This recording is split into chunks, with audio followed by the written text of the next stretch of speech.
Thank you very much, Manisha, and thank you, Ma'am, Pallavi, also, for inviting me. And I love to say that human rights should not be celebrated on 10th December only. It should not be confined in a calendar date of 10th December, but it should continue forever. Because these are the rights which are universal rights, and those should be applied, exercised, enjoyed by each human being every day. So, thank you very much for inviting me to this national webinar on transgender and their human rights. And so far as the transgender is concerned, so first of all, I would like to tell you that because the other two speakers who are the co-speakers in this national webinar. They are from the practical field. They have done very, empirical studies also, because one is the advocate in the Supreme Court.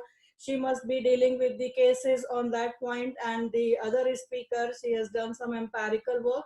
So I'll not be citing any empirical study or something, but I'll be theoretically speaking on what are the rights at international level, that is the human rights of the transgender, as well as I would also like to put some light on the enactment, as you rightly told, that was of 2019 Transgender Protection Act. So first of all, the question that comes to the mind is that when a baby is born, then the father, the other relatives who are there, what they wait for? They just wait for the announcement that whether the baby is a girl or is a boy. So we see that the announcement of the doctor or the nursing staff to the parent, to the guardians, to the other relatives, that brings happiness on the face of these persons who are waiting for the arrival of either boy or a girl. That split second assignment dictates the multiple aspects of our lives. And it is also something that most of us never question, but some people do. And their gender involves differently from their girl, boy, birth assignment, and they might not fit with the traditional, or I should say biological notions of boy or girl. But as for the equality rights under the UDHR, we see that gender should not have any bearing on whether someone can enjoy the human rights or the fundamental rights, like the ability to be recognized by their government, or to access health care, to access education, or to access the employment. But for transgender people, it does. It is humiliating, violent, and sometimes lethal degree. We see that this results into discrimination, exclusion, and violence towards these persons. So when we talk about the human rights of the transgender persons, then the opening words of the Universal Declaration of Human Rights comes to the mind, which are unequivocal, and that says that all human beings are born free and equal in dignity and rights. So when we start with these words of the Universal Declaration, it simply says that everyone is born free, equal in dignity, and is having all the rights. So where this question of transgenders, discrimination, violence, and everything comes in. So the equality and non-discrimination is guarantee that is provided by the international human rights law, that applies to all the people regardless of their sex, sexual orientation, and gender identity or other status. So the United Nations Human Rights Treaty bodies, they have confirmed that sexual orientation and gender identity are included among the prohibited grounds of discrimination under international human rights law. This means that it is unlawful for making any distinction of the people's rights, which is based on the fact that they are transgender. So just as it is unlawful to do so on the basis of the skin color, on the basis of sex, on the basis of religion. So similarly, the status or the gender or these things are not to be seen when the right to equality is to be exercised and enjoyed.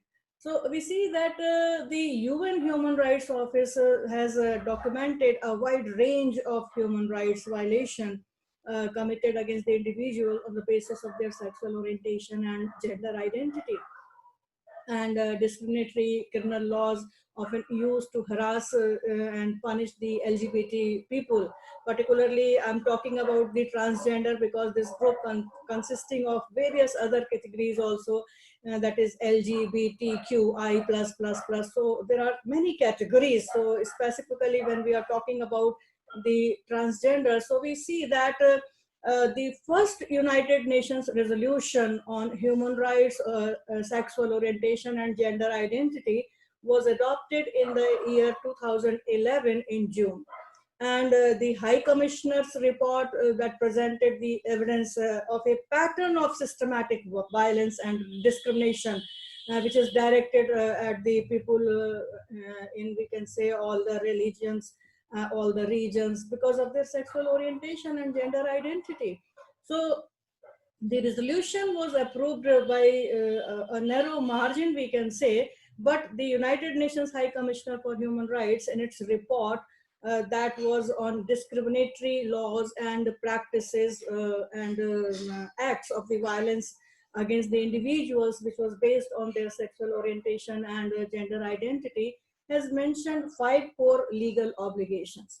And those legal obligations are very important for the purpose of understanding that how to protect the human rights of these LGBT persons, particularly by the states. So when making the laws, what are those core legal obligations which the state has to follow?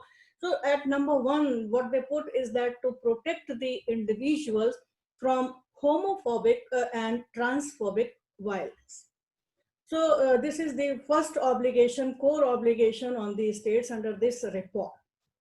And we see that the Universal Declaration of Human Rights under Article 3 announces or declares that everyone has a right to life, liberty, and the security of person.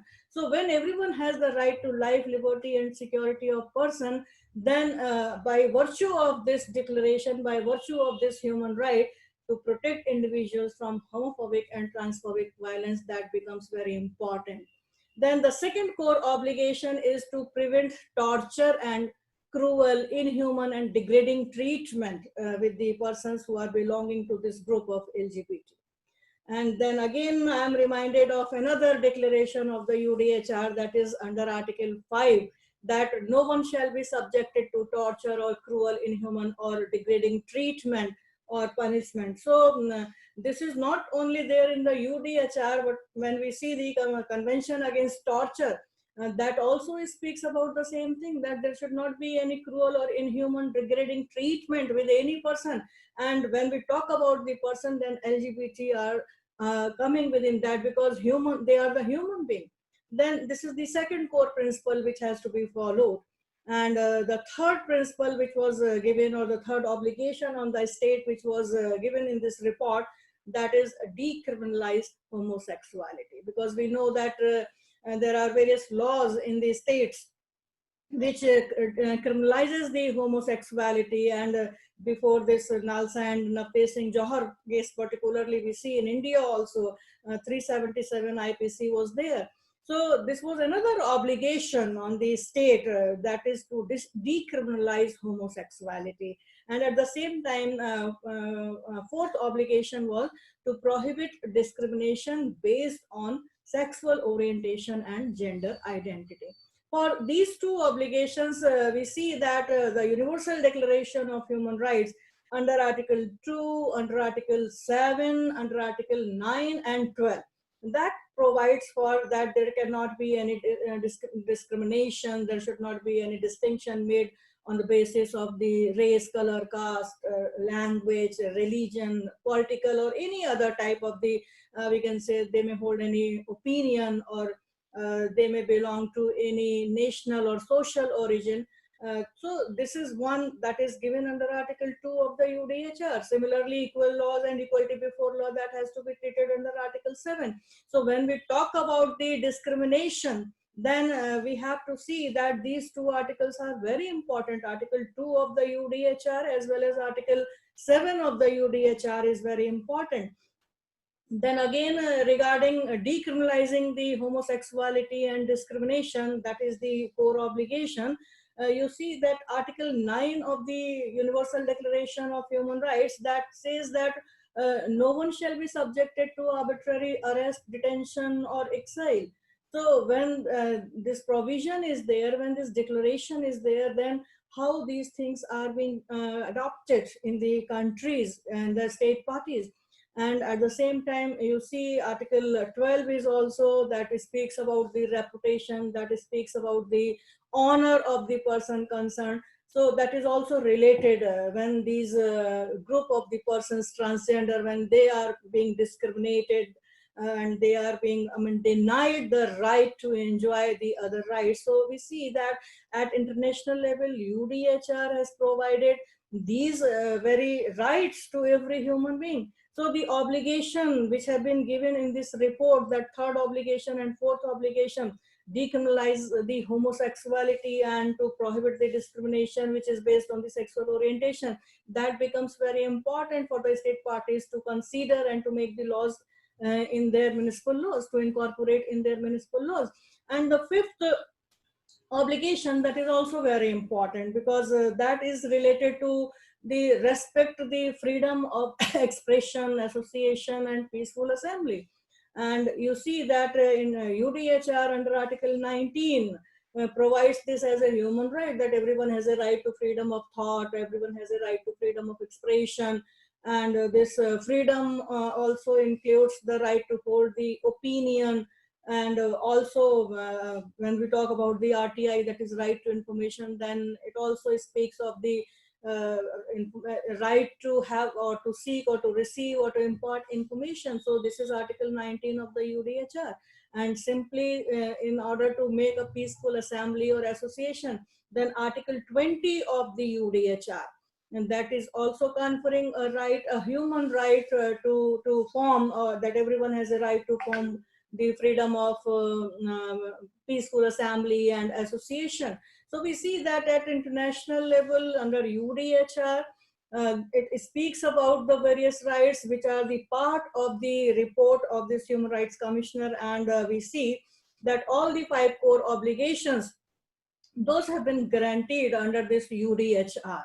But when we see about the human rights in the contemporary world, then we find that in 2015, the United Nations High Commissioner for the Human Rights stated on the issues of the legal identity documents that show that their gender, which is free from such abusive conditions like sterilization or forced treatment and divorce. So this was there.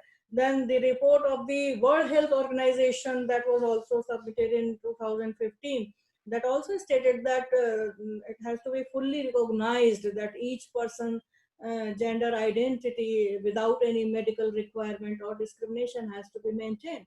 So when we talk about at international level and the contemporary world, we find that there are provisions which speaks about the non-discrimination, which speaks about the rights of the transgender persons.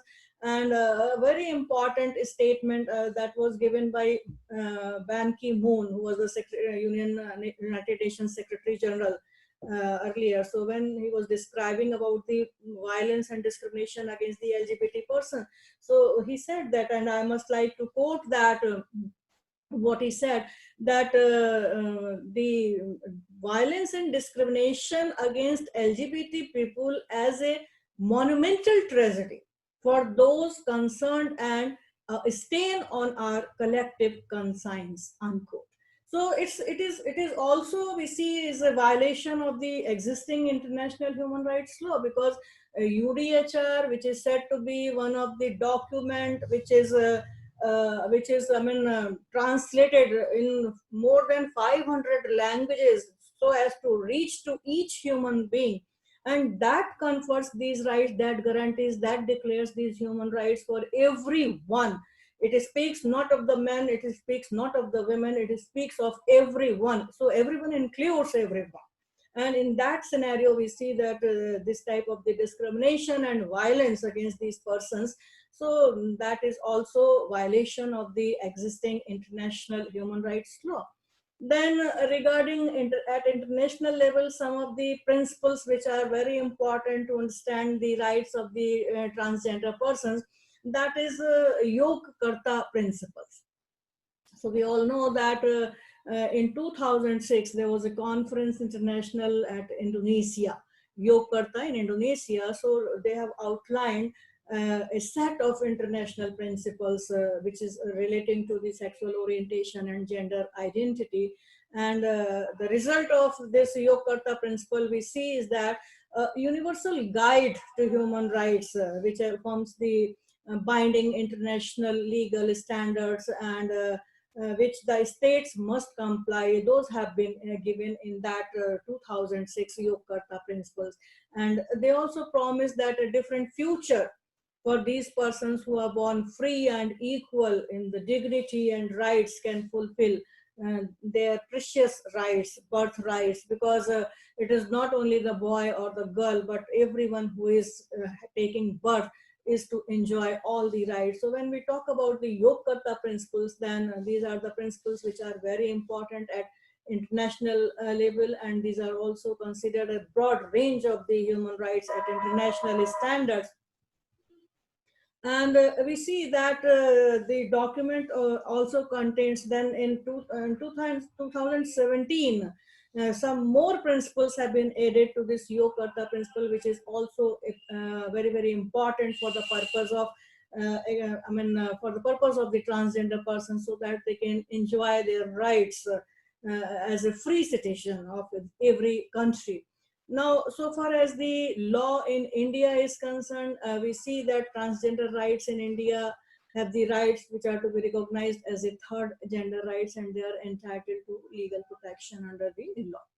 So the rights are equally guaranteed under the Indian Constitution to the transgender persons, as the Constitution guarantees right to equality to every citizen. And when the preamble starts, "We the people of India," then "we" includes everyone, as I am speaking this thing in many of the talks, that "we" is very important when we talk about the rights of the person. So that "we" includes these transgender persons, and that is to be ensured for all the citizens of the country.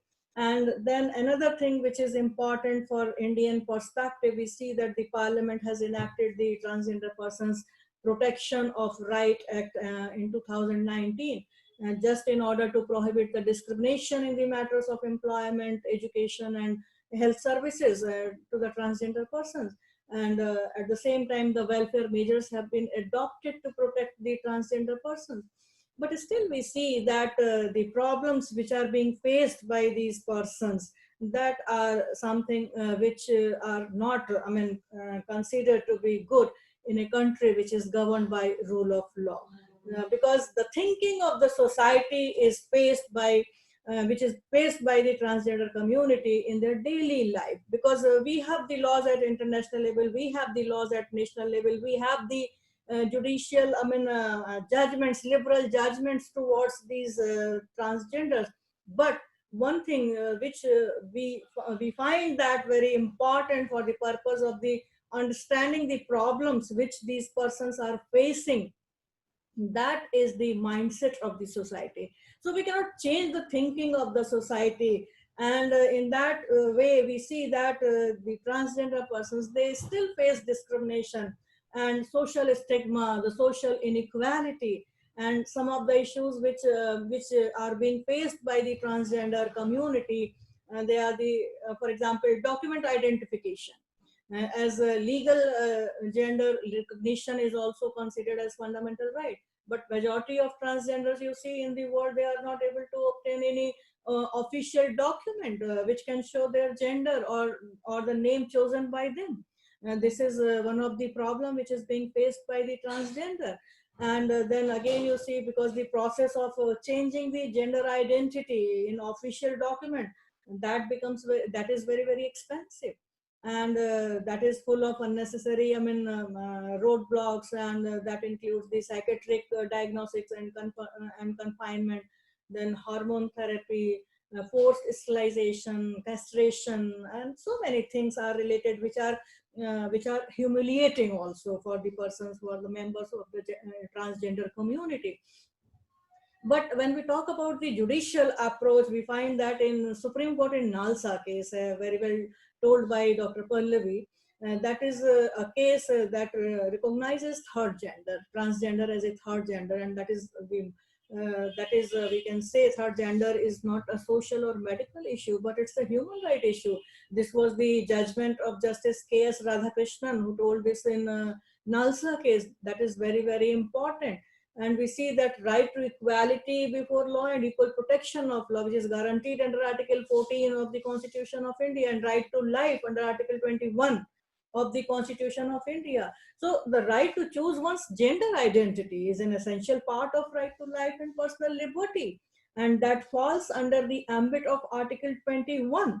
So determining the right to personal freedom and self-determination, the court in this case observed very, rightly and correctly that the gender to which a person belongs to be determined by the person concerned. It's not me and you who can decide the gender of the other person.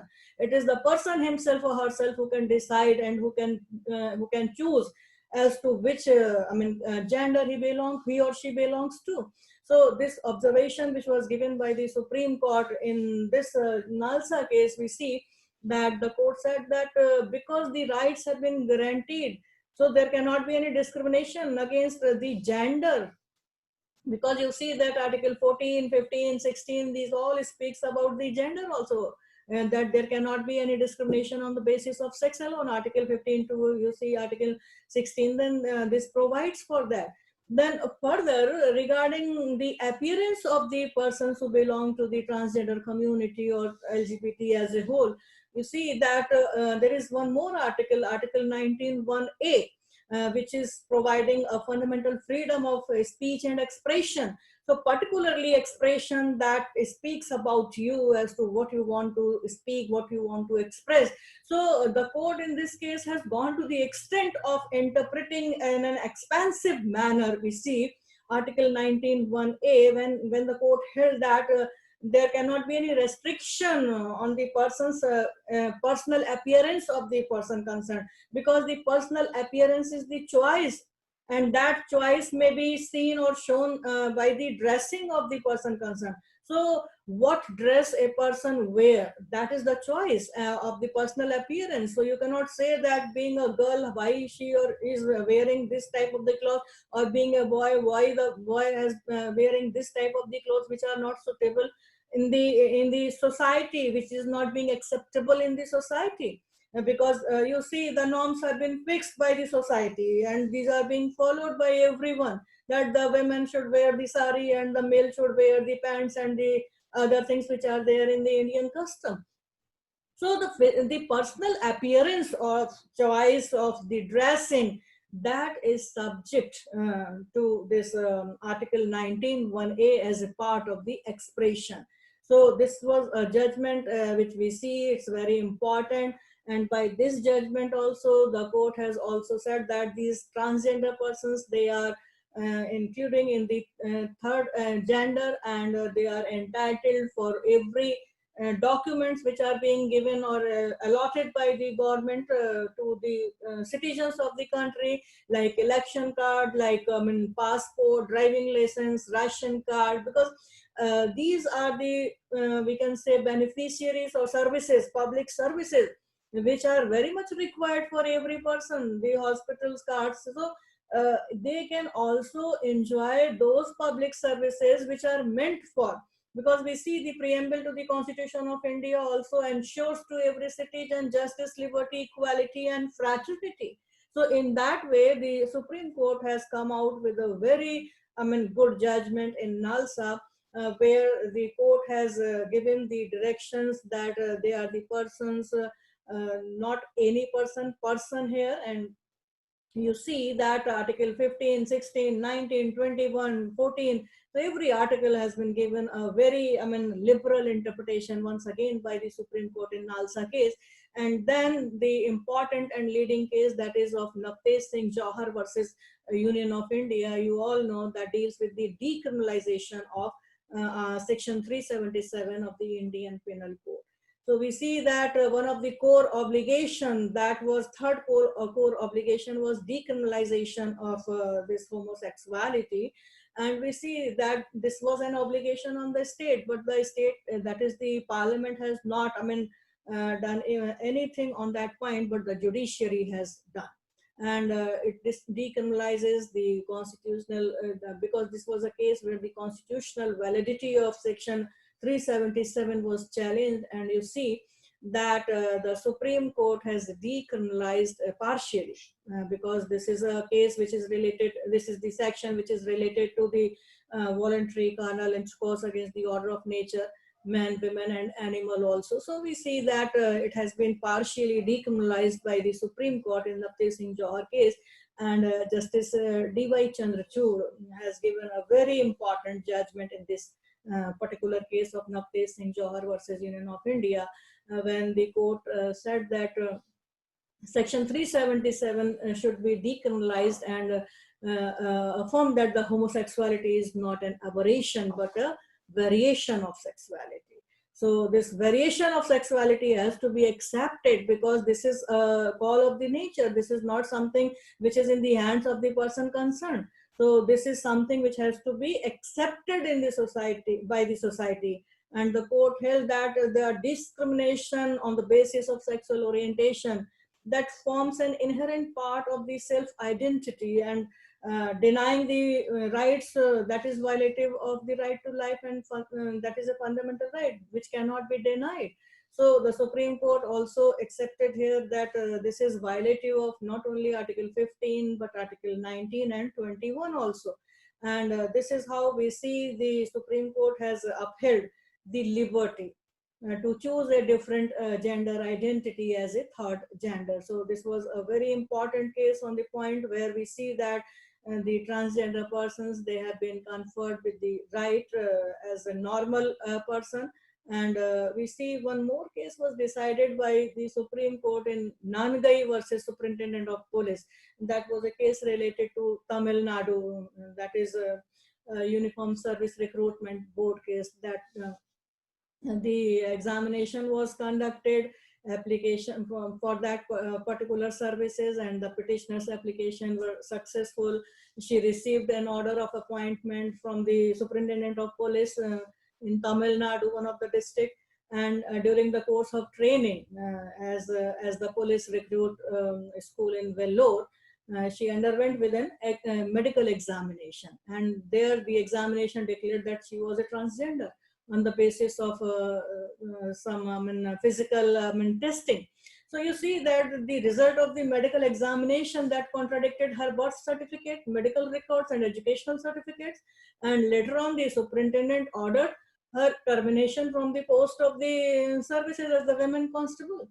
So you see that the Honorable High Court, this case of the Tamil Nadu, so the Madras High Court, that upheld that the petitioner has the liberty to choose the different gender identity as a third gender. And in future, I see that this judgment has become very, very important for the purpose of protecting the rights of the transgender persons.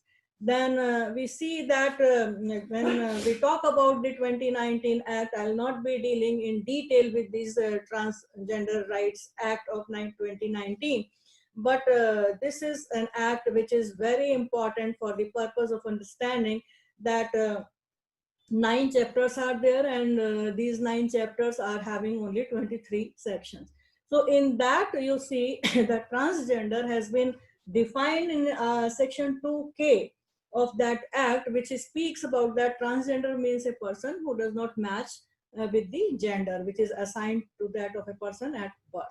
And that includes the trans men or trans women, or persons with intersex variations, gender queer, and persons having such socio-cultural identities as Kinnar, Hijra, Ravani, and Jogata, as rightly told by Dr. Pallavi. So this is the definition of the transgender under the Act of 2019. Then we see that section 3 speaks about the prohibition against discrimination. So every type of the discrimination which is being faced by the transgender persons, then that may be on various grounds like denial or discontinuation of any unfair treatment in educational establishments, then unfair treatment in employment or occupation, or in some welfare services, healthcare services. So all these discriminations, those have been prohibited under Section 3 of this Act. Then we see that the recognition of the identity of transgender persons, that has been given under Chapter 3rd, and that is from Section 4 to Section 7. And that also we see that it recognizes the identity of the transgender persons as to whether a person is recognized as transgender or not. So that is given under these sections under Chapter 3rd of the Act of 2019. So the certificates issuing is to be made by the district magistrate, and it has been made, the procedure has been made a little bit liberal, so that it can be made available to the transgender persons concerned. Then we find that some welfare measures are to be taken by the government also, and this is Chapter 4 under Section 8 of the Act, which speaks of the access to welfare services, welfare schemes which are made by the government, which is made available to every person. Those are also to be made available to the persons who belong to the transgender group without making any discrimination, or non-discriminatory measures have to be adopted. Non-stigma is to be adopted, that there should not be any stigma just because they belong to a group which comes under the transgender. So that is a third gender that has to be seen in that. So the welfare measures are to be given to these persons, which have been made by the government for other persons also. Then it speaks of the obligations of these establishments and other persons also. So this is not only the government, but everyone in the society.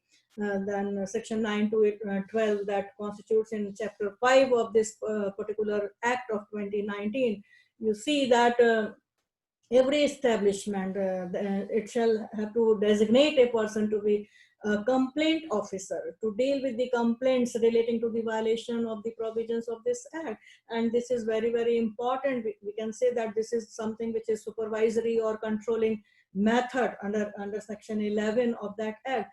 So that if there is any discrimination in any of the institution or any of the authority or any of the agency, then we find that the provision is very important, which is conferring a duty on the establishment, that like sexual harassment, you see ICC and everything is there.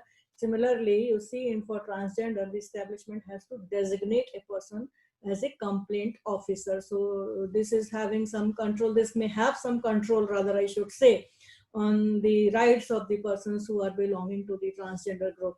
Then some welfare measures regarding education, social security, and health of the transgender persons. Those are given in Section 13 to 15, that every educational institution which is funded or recognized by the government, that is to provide the inclusive education, and that is inclusive education that will also be consisting of the opportunities for sports, for recreation, and for leisure activities. Whatever is there, that has to be provided on equal basis without any discrimination.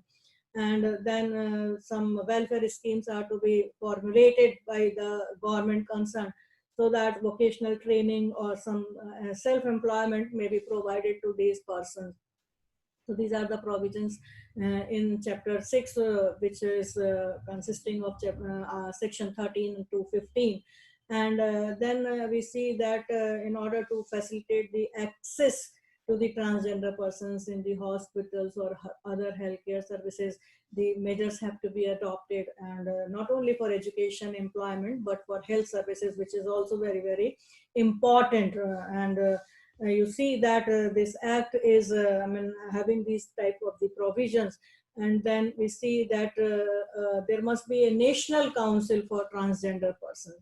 So Section 16 and 17 provides for the establishment of this national council for the transgender persons, which is very important in order to provide the rights to the person concerned. So at union level, at a state level, you see Ministry of Social Justice and Empowerment, that is to appoint that committee, that council, and that council has to take care of the rights of the persons who are coming under that transgender community.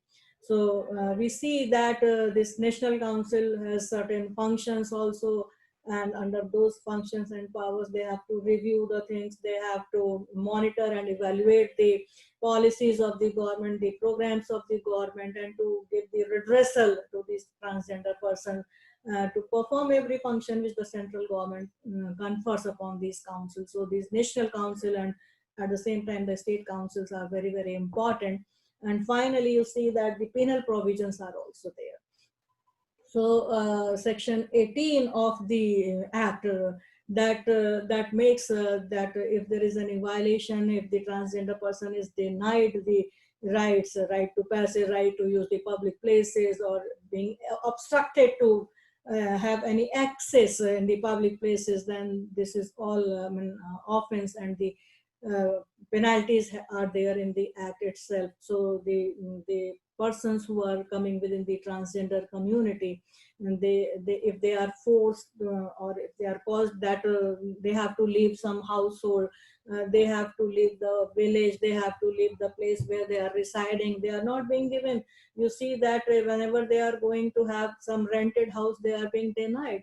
So is these type of the things, these have been made offenses, and it cannot be done, and if it is being done, then it has to be penalized. So these are some of the very important provisions with respect to the rights of the transgender. So but the very important point here is that we see that so far as the rights under this act of 2019 are concerned, we see that by having the law only, that would not going to make any change, because there are many laws for specific purposes, and simply we see that 2019 act is there. But it is important that whether this all is being being implemented properly or not for the fulfillment of the human rights as declared in the Universal Declaration of Human Rights or not.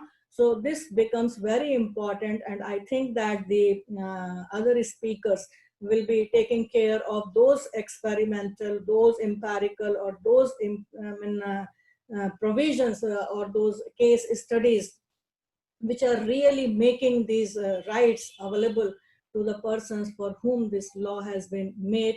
And with these words, again, I would like to thank the organizers for giving me the opportunity to share my views on such an important topic. And that too on a day which is not declared as a Human Rights Day, but we are commemorating the Human Rights Day. This is very important, and I appreciate that this day should not be confined only for 10th December. This should continue forever for all the days to come.